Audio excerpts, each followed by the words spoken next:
दोस्तों, ये जो घटना है बहुत ही दुखद घटना है। इसलिए मैं आप लोगों से हाथ जोड़ के रिक्वेस्ट करती हूँ कि आप इस वीडियो को पूरा ज़रूर देखिएगा, पूरा ज़रूर सुनिएगा।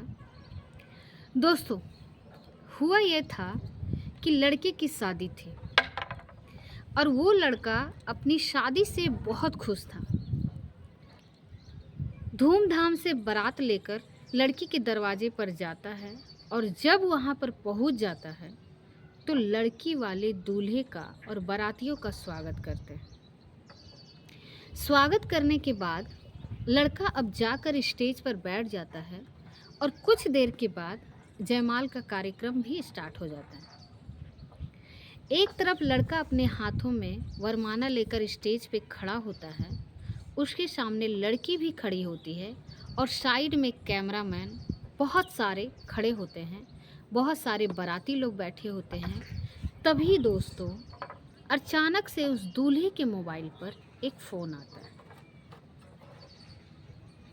दूल्हा पहले तो फ़ोन उठाता नहीं है, लेकिन जब कई बार फ़ोन बजने लगता है तो दूल्हा फ़ोन उठाकर रिसीव करता है तो उधर से कोई व्यक्ति कहता है कि भैया आप जल्दी से आ जाइए, सब कुछ ख़त्म हो गया। इतना कहने के बाद वो फ़ोन पर जो फ़ोन व्यक्ति किया था वो फूट फूट कर रोने लगता है।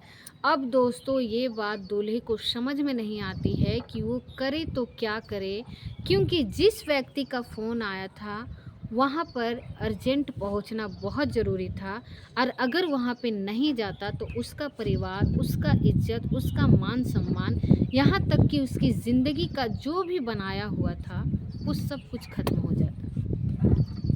लेकिन दोस्तों वो दूल्हा एक तरफ अपनी दुल्हन को देखता कि दुल्हन सामने वरमाला लेकर खड़ी है, तो उसको वहाँ यहाँ पर छोड़कर कैसे जा सकता। अब दोस्तों मैं आपको बताती हूँ कि वरमाला डालने से पहले ही दूल्हा स्टेज से नीचे उतर जाता है और वो फूट फूट कर रोने लगता है। अपने पापा के पास जाता है, अपने घर वालों के पास जाता है और उनको गले से लगाकर फूट फूट कर रोने लगता है। अब दोस्तों जब ये बात पूरे बारातियों को पता चलती है कि आखिर इस वजह से ये दूल्हा रो रहा है, तो उसके सबके पैरों तले ज़मीन खिसक जाता है। दोस्तों मैं आपको बता दूं कि उस बारात में जितने भी लोग आए हुए थे, जब इस खबर को सुनते हैं तो उसमें से 90% लोग बारात छोड़कर दूल्हे के घर पहुंच जाते हैं। अब दोस्तों मैं आपको बताती हूँ कि उस समय होता ये है कि जो दूल्हे के पिताजी होते हैं और जो दूल्हा होता है, कुछ वहाँ पर बड़े बुजुर्ग लोग होते हैं, वो लोग कहते हैं कि लड़की के घर वालों से कि देखिए हम लोग जब बारात लेकर यहाँ पर आए थे तो हम लोग शादी तो कर लेंगे और शादी धूमधाम से अब नहीं कर पाएंगे हम लोग, क्योंकि ऐसा कुछ बात हो गया है। आज हम लोग शादी कर लेंगे लेकिन दुल्हन की विदाई आज नहीं होगी। जब हम लोग आपको बताएंगे तो एक आध महीने बाद आप विदाई करवा दीजिएगा। तब दोस्तों लड़की के माता पिता पूछते हैं कि आखिर बात क्या है, अचानक से आप लोग इतना रोने क्यों लगे हैं, आप लोगों को सदमा किस बात का पहुंचा है। तब दोस्तों दूल्हे के पिताजी उसको बताते हैं हकीकत के बारे में, भाई देखो ऐसा ऐसा हो गया है। इस बात को सुनकर दूल्हे के घर वाले भी बहुत दुखी होते हैं, तो वो लोग कहते हैं कि ठीक है कोई बात नहीं, अगर आप लोगों की यही इच्छा है तो आज शादी हो जाए और आप लोग विदाई करवाना नहीं चाहते हैं तो आप लोग कहेंगे हम लोग विदाई करवा देंगे। अब दोस्तों दूल्हा रोते रोते पूरी रात वहाँ पर बैठकर थोड़ा बहुत नियम के अनुसार शादी वादी कर लेता है और भोर में 3 बजे अपनी दुल्हन को वहाँ पर छोड़कर अपने घर चला जाता है। घर पर आकर इतना फूट फूट कर रोता है कि उसके पैरों तले ज़मीन ही खिसक जाते हैं और दोस्तों वहाँ का जो नज़ारा वो देखता है, अपने घर को वो सब देखकर उसके होश उड़ जाते हैं। आखिर दोस्तों सोचने वाली बात ये थी कि उस वक्त किसका फ़ोन आया था और कैसी घटना घटित हो रही थी जिसकी वजह से एक दुल्हन की विदाई रुक गई, एक दूल्हा अपने दुल्हन को छोड़कर वापस आ गया और ऐसा क्या हादसा हो गया कि बाराती की सभी 90% लोग उसी रात बारात को छोड़कर दूल्हे के घर पहुंच गए। दोस्तों आइए जानते हैं पूरी कहानी इस वीडियो में। लेकिन वीडियो में आगे बढ़ने से पहले बस आपसे एक छोटा सा रिक्वेस्ट है कि अगर आप हमारे चैनल पर पहली बार हैं तो हमारे चैनल को सब्सक्राइब करें और वीडियो को लाइक ज़रूर करें, ताकि जो मेरा हौसला है वो बढ़ता रहे। दोस्तों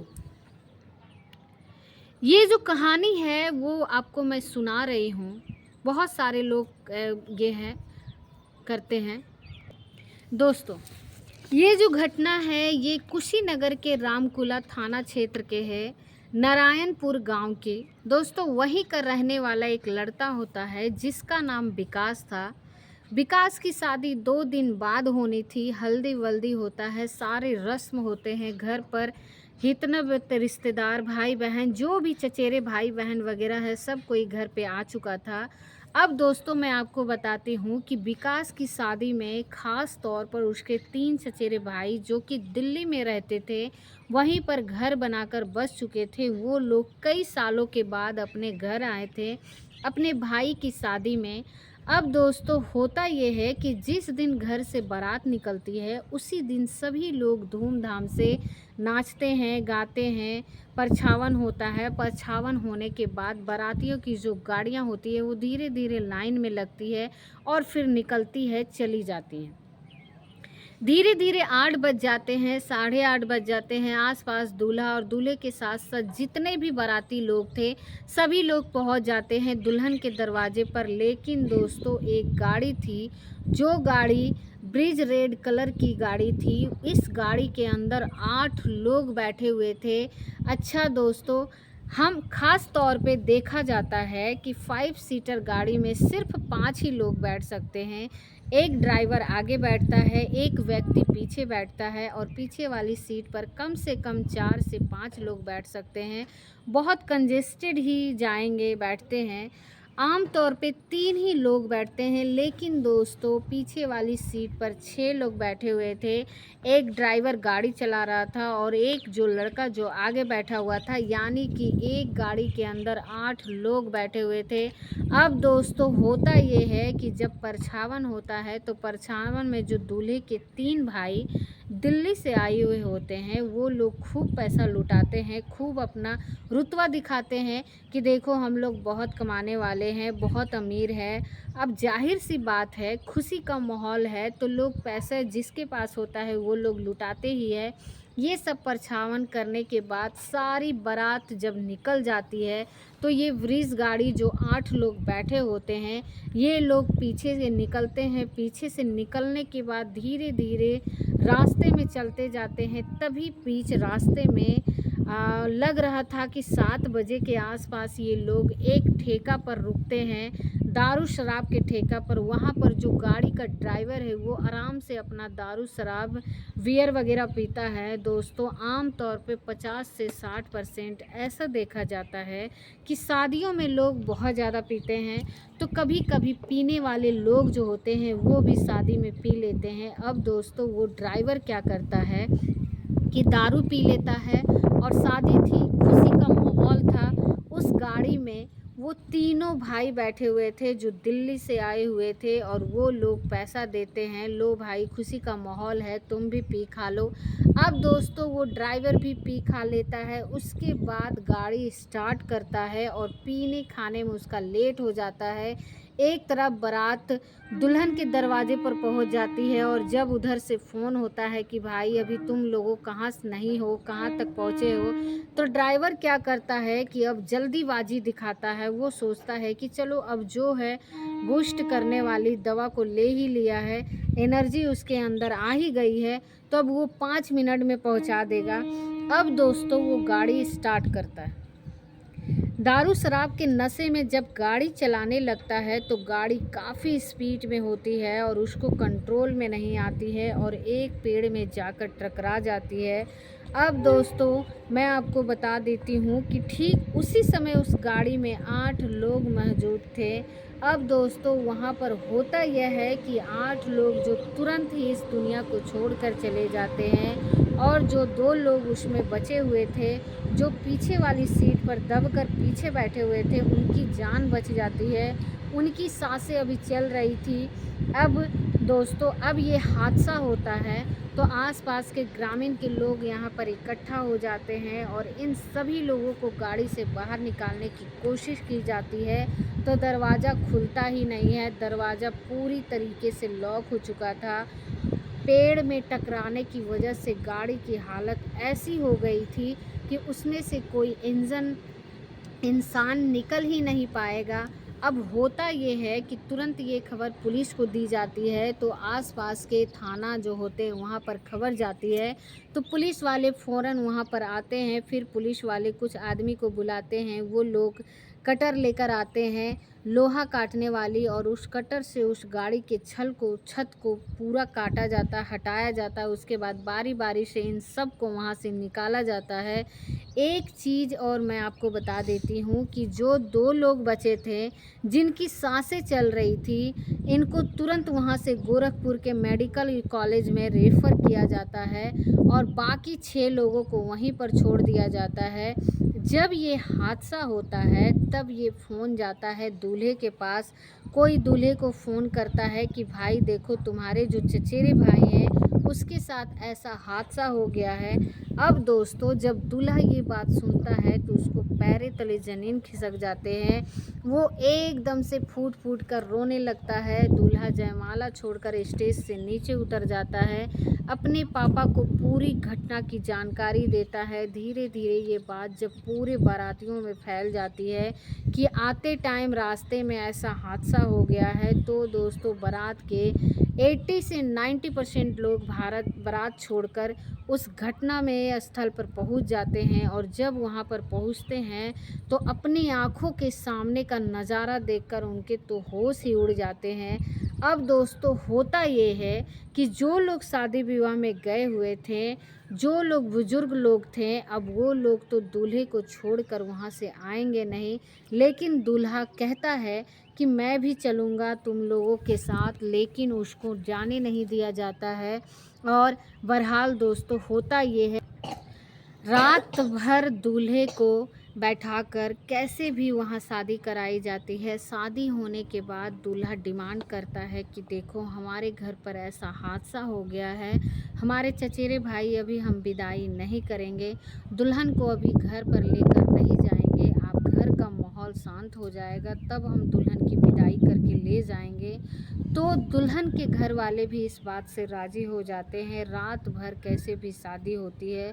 शादी होने के बाद सुबह के 3 बजे के आसपास दूल्हा वहाँ से निकलकर अपने घर पर जाता है।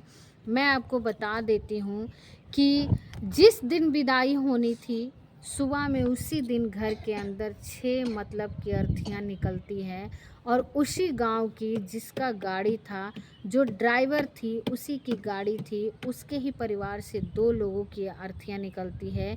यानी कि दोस्तों विकास की घर से 6 लोग थे और गांव के 2 लोग, ये 8 लोग एक ही गाड़ी में सवार थे।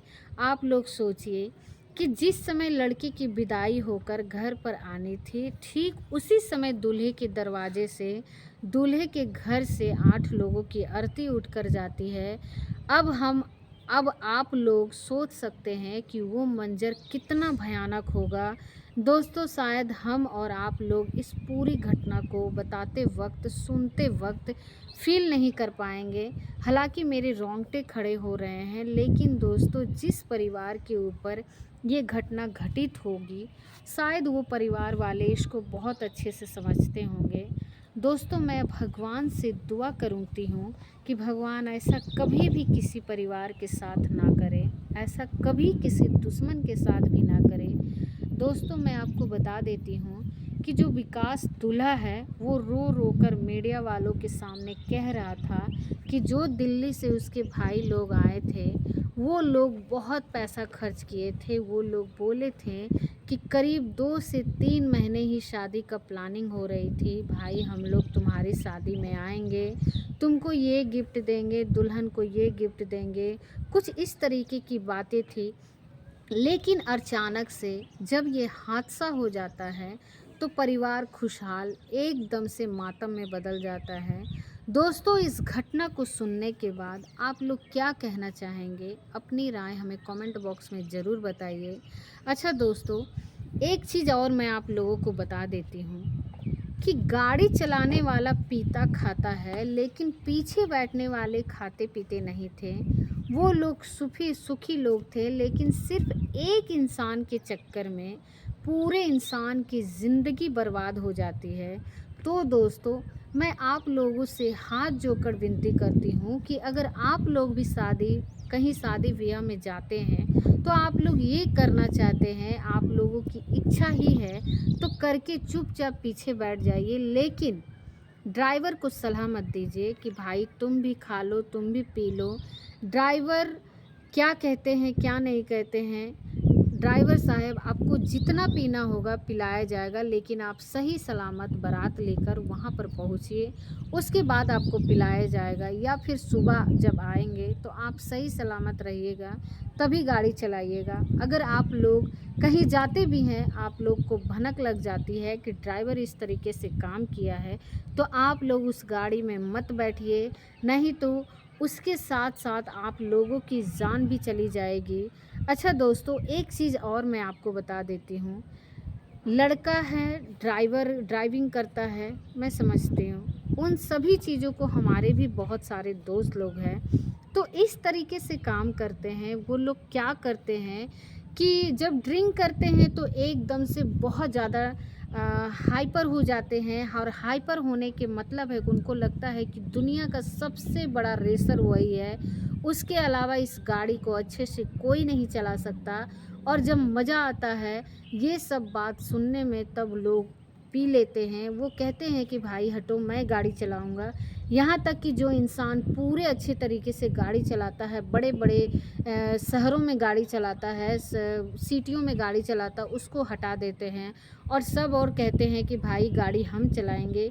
क्योंकि जो लोग लिए थे उन पे सर पे, उनके सिर पर सवार हो जाता है और वही सब उनसे करवाता है। चलिए दोस्तों, फ़िलहाल आज की वीडियो को लाइक करिए और चैनल को सब्सक्राइब करिए, और अगर हमारा वीडियो आपको पसंद आई होगी तो एक लाइक ज़रूर करें। और हमारे वीडियो को पूरा देखने के लिए आप सभी लोगों का बहुत बहुत धन्यवाद। मिलते हैं ऐसे ही किसी नए वीडियो के साथ, तब तक के लिए आप सभी लोगों का बहुत धन्यवाद। परिवार के लिए भगवान से दुआ करिए कि आज के बाद से इस परिवार के ऊपर ऐसी घटना ना आए, या फिर इस परिवार के ऊपर नहीं, किसी भी परिवार के ऊपर ऐसी घटना कभी घटित ना हो। और भगवान से दुआ करिए कि इनकी आत्मा को शांति दे।